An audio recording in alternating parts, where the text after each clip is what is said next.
2009 থেকে 2023 সালের মধ্যে বাংলাদেশ থেকে অবৈধ অর্থ প্রবাহের পরিমাণ ছিল আনুমানিক 234 বিলিয়ন মার্কিন ডলার। মাননীয় সংসদ সদস্য, আপনাদের উভয়কে ধন্যবাদ আমাকে এই প্রশ্নের উত্তর বলার সুযোগ করে দেওয়ার জন্য।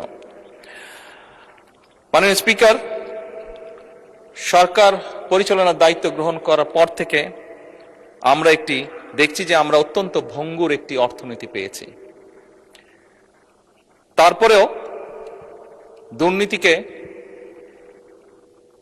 এই সময়ের মধ্যে যতটুকু সম্ভব দুর্নীতির টুটি চেপে ধরে এবং বিভিন্ন জায়গায় বিভিন্ন লিকেজ বন্ধ করার উদ্যোগ গ্রহণের মাধ্যমে আমরা চেষ্টা করছি কিভাবে জনগণের যে ট্যাক্সের টাকা সেটিকে সর্বোচ্চ অগ্রাধিকার দিয়ে সবচেয়ে ভালোভাবে সেটিকে জনগণের স্বার্থে এবং দেশের স্বার্থে ব্যবহার করা যায়।